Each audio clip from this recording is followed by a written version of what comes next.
All right, the Las Vegas Raiders QB situation just took an interesting turn because we're getting closer and closer, obviously, to training camp. And then from there, got to name a starter. So let me know in the comments, Raiders fans, who you think will be the Raiders quarterback. And if you're new to the channel, we're Detroit Lions fans, but we cover teams and stories that just kind of get overlooked by the national media. And the Raiders, I think, could be good. And obviously, it all depends on who the quarterback is. And so, I mean, you look at the depth chart, and we've gone through this. Right now, the ESPN just kind of throws a depth chart up. They've got O'Connell, Minshew backing up, but and we'll get to that in just a second. But I mean, you really look at the roster, and it's like, man, tight ends, wide receivers, good running back, offensive line good. I mean, defensively, Max Crosby is just so good. And then, I mean, there's playmakers on the defensive side of the ball. So it's like it comes down to the quarterback. If the quarterback's not good, then it's like whatever. None of this matters. It doesn't matter who's on your team. But if these guys can play, man, let's go. So first, Aiden OConnell. So PFF compared him to somebody. I thought that was really interesting, and I think I'm curious to know, Raiders fans, your thoughts. But they looked at his season, and he earned an unremarkable 65.9 overall grade. But within that season, he had an 85 PFF grade against the Chiefs, and another two high-end games. But it also featured grades really low. So it kind of evens out, right? It ends up being this kind of underwhelming. However, O'Connell could potentially become the next Ryan Fitzpatrick, a quarterback on the borderline of being an NFL starter, yet one capable of catching fire and going on a run of high-level play. That's the key right there. And we'll get to Gardner Minshew in just a second and why this kind of gets interesting. On one hand, you've got a guy that's like, I don't know, right? O'Connell. But Ryan Fitzpatrick was the same. He'd have some just clunker games, but then he would go on a hot streak of 5, 6, 7 games. He's in the AFC East against prime Tom Brady, beating him. And you're like, that's the guy. That's what we can get when we've got some of these really good games. He had 3 really good games last year. So Fitzpatrick had a long career as a journeyman quarterback, and even had some really good years. Can the Raiders win a Super Bowl with a quarterback like that? Probably not, but at least could be interesting. So you've got Aiden OConnell on one hand, catch fire, man, maybe there's something there.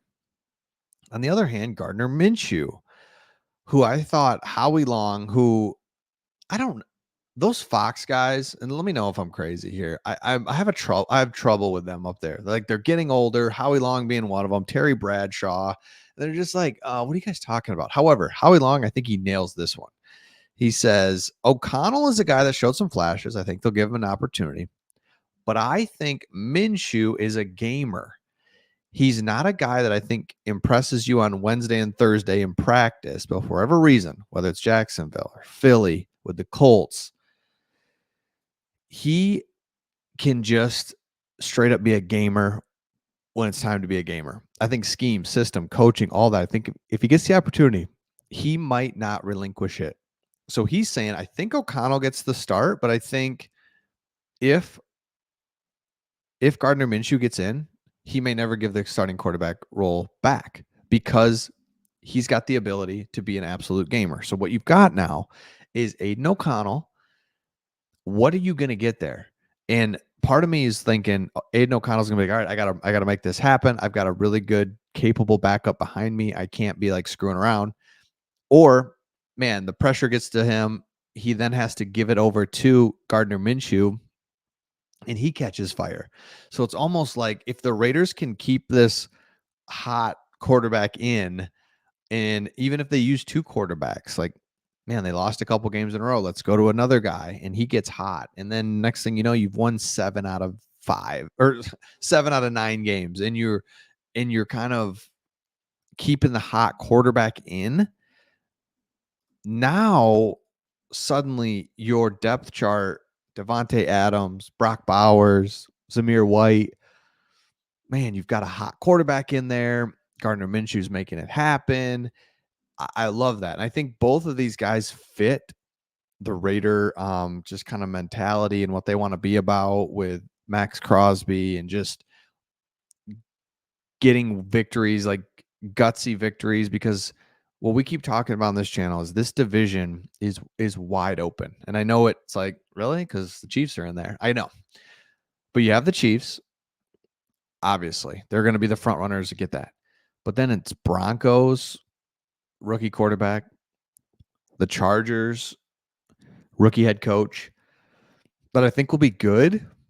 But it's not like, oh man, they're going to kill you. It's like, no, no. I mean, there is going to be just absolute fights for this division, and I can't wait to see it unfold. So let me know your thoughts in the comments. Both players can catch fire. Both players can be really good. Who do you think will be the starting quarterback? You've got one player getting endorsed by a legend. You've got another player who's being compared to a quarterback that you're like, I don't know. I like that. I don't know if I love it. So let me know your thoughts in the comments, and we will see all of you on the next one.